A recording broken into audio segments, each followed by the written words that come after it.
Good afternoon, everyone, and thank you for joining us today. I'm Kathy Gregg, and I'm joined by Tony Carfang. We're both managing directors here at Treasury Strategies, a division of Novantas, and we're going to chat with you this afternoon about NDepth, our latest and greatest tool to help you with bank fee analysis. Everybody that's attending the session here will get a copy of the deck and a link to the recording. If you have questions, you can use the Q&A box in your toolbar, and we'll answer questions after the webinar, or send us an email or call us. And we're doing things on a tight schedule today, so we're going to dive right in. Our agenda for today, first of all, we're going to give you a quick overview what people are doing in their account analysis activities. We've got a little bit of research to report to you. And then we're going to give you a quick overview of how the NDepth product works. Then we're going to talk about using NDepth in two different ways. The first way is to answer questions. Is everything in my banking system okay? What you should be checking on every month. And the second question is, are there ways that I can improve the systems or services efficiency or save money? Ideas for periodic deep dives for doing that and how NDepth helps you do it. And finally, we've got a proposition for you at the very end. So Tony, let's get into that overview. Well, thanks, Kathy. So let's begin with a review of the current state of practice in bank fee analysis. You know, our clients spend anywhere from $5,000 to $5 million per year on bank services, a very wide range, but it's a lot of money, and bank services are billed through an account analysis, which is a very detailed and cryptic and just sort of a Byzantine sort of statement. Currently, as you can see in the top left box, about 70% of companies actually look at their account analyses every month. Now, you all receive your analyses monthly, but what you do with them varies. About 70% of you look at it every month, which sounds high, except this is a bill, and like in your procurement or in your payables area of your companies, you're looking at all your bills every time they come in, and not just 70%. The process that people use varies widely, and about a quarter of companies that we surveyed say that they eyeball these every month, and another 50% use spreadsheets to analyze their account analyses. 10% use their treasury management systems, which is a useful tool, and about 15% use third-party best-of-breed tools to analyze their bank fees. Frankly, these statements can be anywhere from a couple of pages to a couple hundred pages. They're detailed, they're abbreviated, they're cryptic, and so eyeballing them means that you may be leaving a lot on the table. Eyeballing is what I do to my cell phone bill. A spreadsheet may be what I do for my credit card bill, but for these complicated statements where you're actually spending tens or hundreds of thousands of dollars, I mean, it's just not possible to put all this stuff in a spreadsheet. On the bottom left, we actually see for those who are using the best-of-breed tools, about 15% are using either the Fiserv product or NDepth, our Treasury Strategies Novantas product. About 10% are using a hodgepodge of a bunch of other smaller, less widely used systems, and 75%, like we said, are either eyeballing or using spreadsheets. Now, once you do your analysis, obviously you want to benchmark to make sure that your service packages and your overall costs are in line. And about 17% of companies benchmark, and they're using an external service, either the Phoenix Heck benchmarks or our own NDepth Treasury Strategies Novantas benchmarks. 81% don't use any benchmarks at all, although it's interesting, several of those tell us that they will compare their own banks against each other. So we refer to that as internal benchmarking. Not a bad practice if you don't have external benchmarks, but since external benchmarks are available, there's no reason not to use them.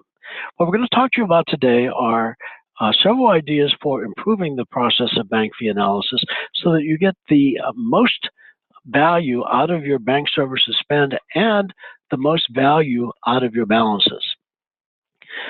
NDepth is the Treasury Strategies tool that will help you do this. And with NDepth, very simply, you take your PDF account analyses or your EDIs, or for your international files, your TWIST or your BSP files, and it's simply a matter of dragging and dropping these statements into NDepth, and NDepth will automatically read those, organize those, and provide you a set of reports every month that you can go in and interact with. And as you can see on the right, NDepth will help you, translate your analyses into meaningful information, and will assist you with benchmarking, variance analysis, looking at your spend, how your wallet is spread across your banks, and like many other tools do, will help you audit your contract pricing. Bottom line is this bank fee analysis, and NDepth is a tool to do that, will help save you time and save you money. So let's move on to Kathy, who will talk about some specific things that you ought to be doing on a monthly basis in a well-managed bank fee management system. So we're thinking of these as monthly checkpoints, things you should do every month to just be sure you're in good shape. And we're going to show you some in-depth reports and how you would use them to do that. I want to make a note here that you might want to do these checkpoints both at the corporate level, and if you have major subsidiaries or business units where you also want to manage at that level, you would do them at both levels. NDepth can support both. So we're going to talk about reviewing your bank just positions that you have, your balances, interest, how much you're spending in your wallet. We're going to talk about reviewing trends, balance trends, how much you're spending trends, and the ECRs.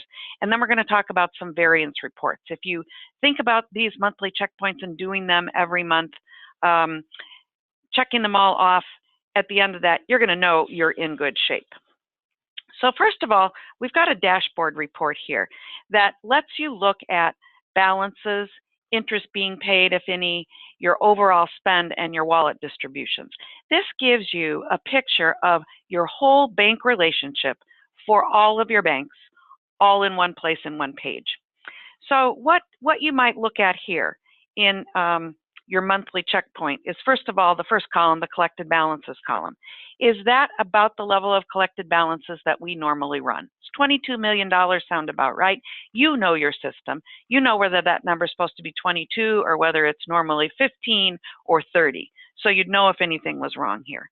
Then you would look at the interest earned column. Here, this company doesn't have interest-bearing accounts.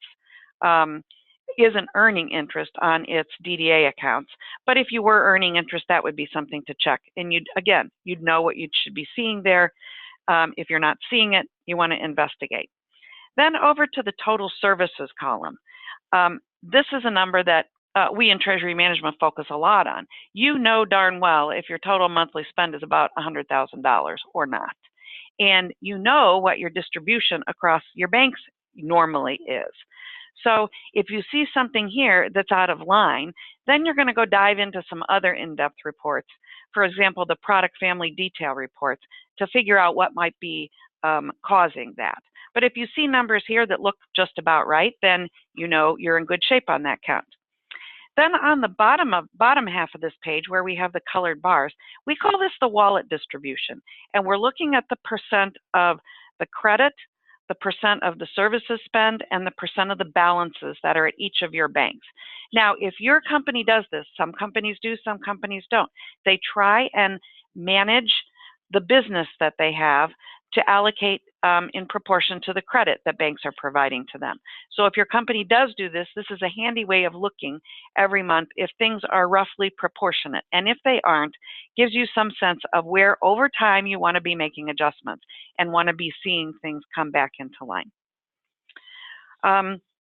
The next thing you want to review on your monthly checkpoints is some time series views of what's going on in your bank system. And we've got a couple of sample time series reports here. With time series, you're trying to, things are going to bounce around. Treasury management isn't, sort of a fully predictable business where we see flat lines across all the time. But what you're looking for here is deviations that are reasonably big that you don't automatically have an explanation for. So in this total service charges time series dashboard, as I look at this, I see that the red line, Mustang Bank, over the last 6 months, it's gone up about 25%. It was a little bit above 30 and now it's a little bit above 40. It's definitely moving. Is that something that I can explain? Have I been buying new services at Mustang Bank, new services coming online? Are business volumes up? So transaction volume should be up. Or is this something I need to take a look at?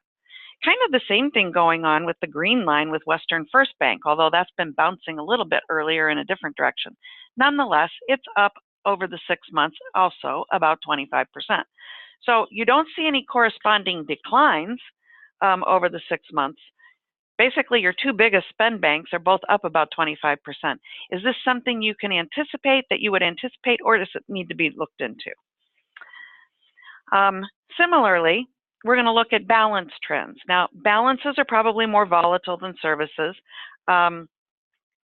Your cash flows may be seasonal. What you're doing to manage the cash could differ from bank to bank. If you have range targets for your balances, that's going to make a difference. But here again, you're looking for changes that are big enough that you can't explain. Or if somebody else were looking at it and said, hey, Joe, what's going on with the balances at Mustang Bank, that you'd have an answer for it. So your green line at Western First, that bank is up from about 4 million to 6 million over the 6 months. The turquoise line is up from 5 million to over 6 million over this period of time. Big enough changes that you might want to take a look at those. The other banks look pretty kosher. We've got a time series on your ECR too. This is an easy one because you never want to see anything going but up, right? But over this 6-month period, in reality, market interest rates went up 50 basis points, and yet several of your banks are not moving nearly that much on their ECRs. You see one that is, the orange one on the top is. The biggest balance banks are the turquoise and the green line, and they happen to be some of your lowest ECRs and also ones that aren't really moving very much. So looking at something like this on your monthly checkpoint might suggest a conversation with your bank. You might be asking yourself why the spreads have widened across all of your banks, especially with your biggest balance banks being the ones that are kind of left behind on that. And following that ECR theme, it's important to look every month at this thing called your balance assessment fee. Now, this is a complicated concept to explain in a very short webinar. I'm going to do my best and happy to talk about it offline, but it's important. Now, this is a fee, it's not a rate. Banks are charging you this fee for leaving balances at your bank, and it's based on your ledger balances. But it is effectively, as a charge for leaving balances, it's a deduction from what you get for keeping balances. So it's a deduction basically from your ECR. Although the rates that we've calculated inside the blue box there at the bottom of the page, neither of those rates are anything that you're ever going to see on an account analysis. You have got to be using NDepth to have access to these rates. So what we're doing inside that blue box there is basically translating your balance assessment fee into a comparable rate, subtracting it from your ECR, and coming up with your net effective ECR. And you can see the dramatic difference between the net effective rate and the absolute ECR in many cases, which is why this needs to be on your radar for monthly review. If you saw something like over here at 24/7 Bank in the first column, a negative interest rate, which means you're paying the bank to leave your balances there, this would be a case that say, hey, maybe we need to do something to draw down the balances at those banks to better manage our ledgers there, so we're minimizing our balance assessment fees. Something you should be looking at each month. The last couple of things to look at are kind of variance reports. This is where you can easily stay on top of the nuances of your service activities and your pricing at a finer level without very much effort. And NDepth does this for you. So this variance report compares this month to last month. For every line item on your account analysis, we're going to compare the volume of that line item, the price you were charged, the unit price for that line item, and the total amount you spent on that line item. And then red or green boxes will highlight positive or negative variances that exceed a certain dollar amount. I've called out just a couple here to illustrate the kind of things you might find. And of course, it's easy because all you're paying attention to is the things that get highlighted. On this very first one, where the previous price was $4 and this month it's $28, and these are for returned items. Oh my goodness, that has to be a mistake of some sort or another. And we hope that the mistake was the 28 and not the 4. But basically here you've got something where the bank very possibly, I don't know for sure, but very possibly charged you $500 or so too much. Is $500 worth your time investigating and trying to get it back? Only you can answer that question, but here's a great way to figure out the opportunity. This one down on the bottom is a different kind of variance. We go from 230 wires in 1 month, outbound wires, to 520. So that's 300 more wires this month than last month. And that cost us $6,000. So to my way of thinking, unless I can tell you exactly why there were 300 more wires as I sit here today, I probably ought to have a look at that. And finally, you want to check your contract prices. This may or may not be applicable to your company, but if you have contractual pricing, many people like to check this, and they want an easy way to check this to make sure that they are being charged the contract prices. So the in-depth contract pricing report does show you any price variances that occur. So over in the far right column, you see price variance and service charge. This is going to highlight anything that doesn't line up with the contract.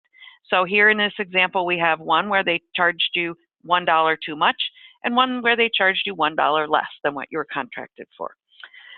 So in summary, on these monthly checkpoints, if you check these things every month, you'll have confidence that you're in good shape or that you've identified any red flags and investigated them. You're in control. Now we're going to move into periodic deep dives.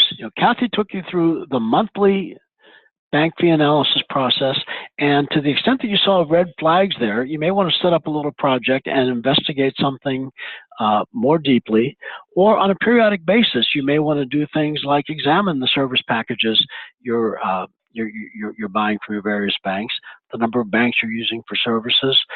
You may want to do a periodic benchmarking analysis, RFPs, and you may want to look at your investment program and see how your balances are stacking up against your short-term investments. So what we're going to do here very quickly is try to give you several ideas of ways that you might go about doing deep dives when you find certain issues. And the first report here we're going to show you is an efficiency report. And this answers the question, how efficient is your treasury management system? Some of us here at Treasury Strategies like color-coded charts. Others of us like tables. I won't tell you between Kathy and I who is who, but if you look at the color-coded charts on top, we see some pink. We see a lot of gold across 4 banks, and we see 2 banks where we're buying green stuff. And we actually try to make this very simple, and I'm speaking in just a little bit, but the pink tells us here represents lockbox. We have 3 banks where we're using lockbox services, and so you might ask the question: do we need 3 banks for lockboxes? Is perhaps that little pink sliver over at Western First a residual lockbox from a prior acquisition that never got consolidated, and something that you ought to clean up? On the other hand, we're using wire transfers at 4 different banks, and perhaps that's entirely appropriate for the activity. Maybe you have a different division using every bank, and they each need wires. But you could also say, is it really efficient to be doing that? Or if we consolidated them, wouldn't it be easier to use a more advanced automated service in a centralized way? And similarly, we're using 2 banks for ACH and electronic payments, which involve the swapping of a lot of data files. Would it be administratively cleaner and more efficient if we just did that at 1 bank? Or are the 2 banks appropriate? Looking at a report like this will give you a sense of what you might need to look further into, and something that you're probably not going to do on a monthly basis, but periodically check on efficiency.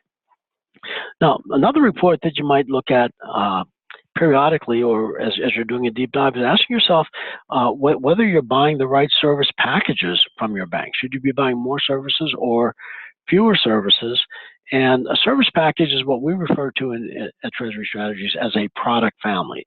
It's the entire package of core and ancillary services you're going to buy, like when you buy a lockbox.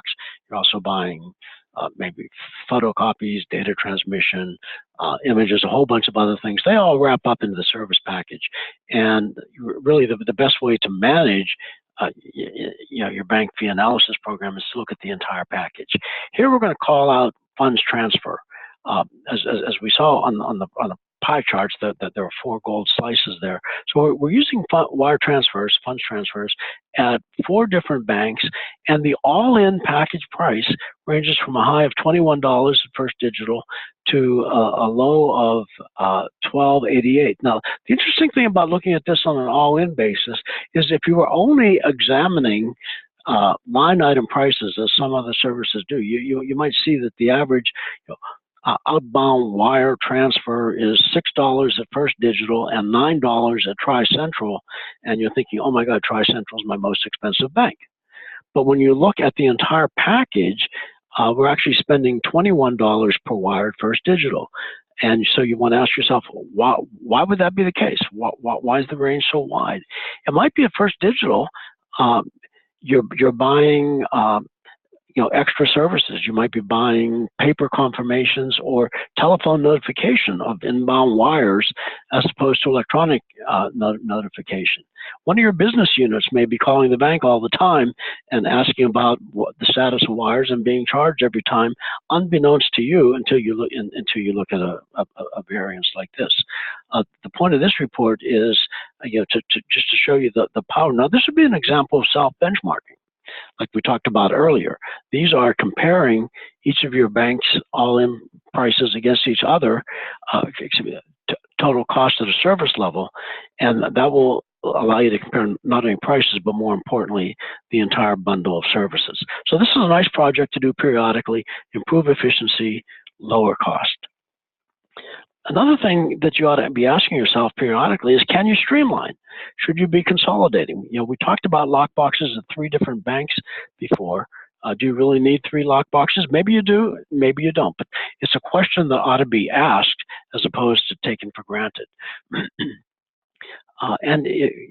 Perhaps the question here is, should we take these 864 lockbox items from Western First, where we're paying, again, at a service package level, a product family level, $1.55.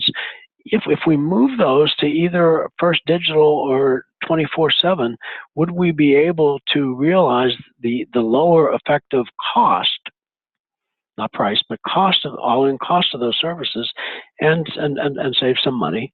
And again, is it worth the effort? Now, when you're looking at efficiencies, though, and streamlining, there are also huge administrative benefits.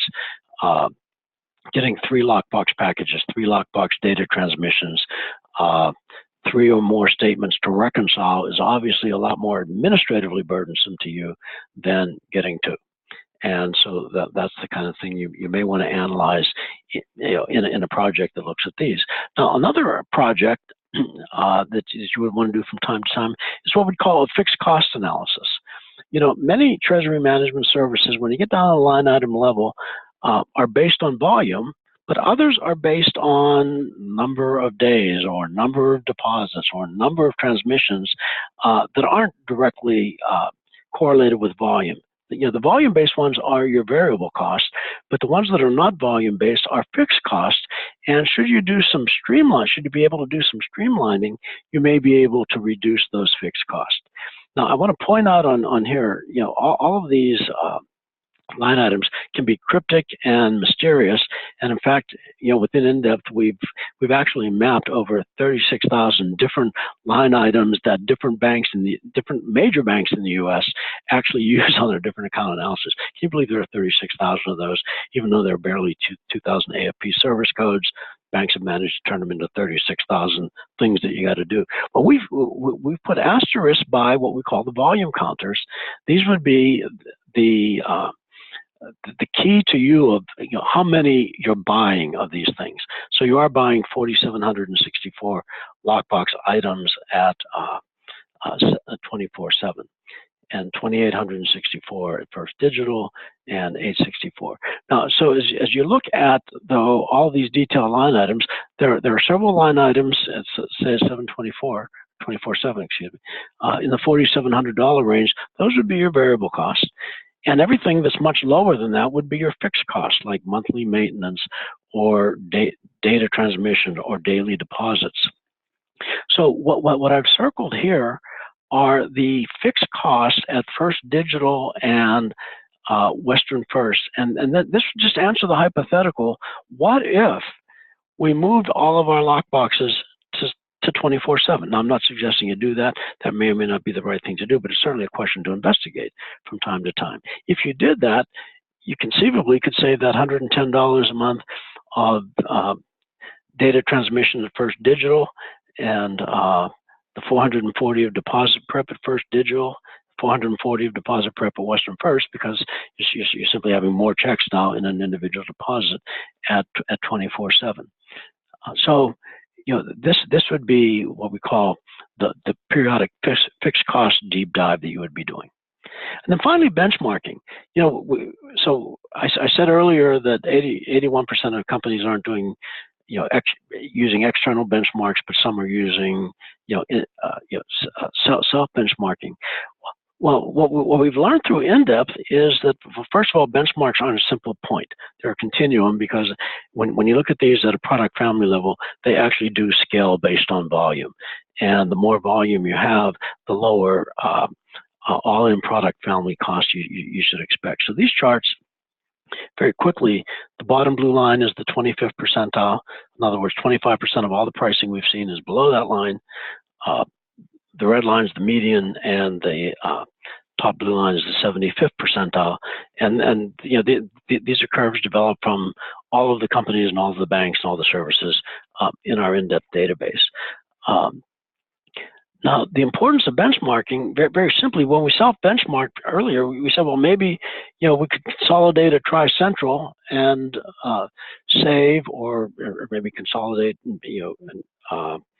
and get some efficiencies. But what you see on here is that all four banks, all-in costs are under the 75th percentile. In other words, 75% of your peers, all in, are getting these services processed for less money. Maybe, even though your product structures might be consistent when you self-benchmark, you may be buying more things, or your peers maybe have their accounts structured more consistently. Perhaps you ought to consolidate across these banks, and if you only had 3 banks or 2 banks, you could have lower all-in costs and get you back into the range. And maybe this just isn't enough money to make you worry. But again, the important thing is you got to be asking the question periodically. Now, the flip side of that, we have on Lockbox, where all 3 of our Lockbox banks are below the or at or near or below the 25th percentile. That's darn good. So you might just look at this when you do this kind of analysis and say, okay, I like this. I'm going to send a memo to my boss and brag about how good I'm doing. On the other hand, as we showed earlier, there still may be an opportunity to reduce some fixed cost here, because there are the daily deposit, perhaps the data transmissions and things are duplicative. So even though you are very good, I mean you're in the best 25th percentile, there still may be some opportunity. Again, do you want to take a look at that or not? Finally, let's turn to balances for a second. Within NDepth, we also benchmark earnings credit rates. The bottom blue line here shows the median earnings credit rates at the largest 4 treasury management banks in the U.S. And again, you can see how this scales based on volume. The higher your deposit level, the higher your balance level, the higher the earnings credit rates. It's interesting here, if you look at the blue line versus the red line, which are the regional banks in our database, that the regional banks are paying more attractive credit rates. At least they were in the 3rd quarter, and that obviously can change, which is why you need to look at this quarterly. And perhaps as you're allocating balances, you clearly want to be on the highest line if you can. But there are plenty of reasons for keeping balances at banks. You could have later rising funds. This could be part of a credit relationship or whatever. I want to point out the top green line, which are institutional prime money market funds for the very same period. And here you can see the spread between leaving a bank deposit non-interest bearing versus an institutional prime fund. So there may be some things that you want to do within your bank to go from the non-interest bearing to interest bearing and keep your money there. Or there may be, just for reasons of convenience, where you have later rising funds, you might want to just keep them there. Again, the important thing is you look at this periodically. So these are a series of ideas, and now Kathy's going to present you with the ultimate idea.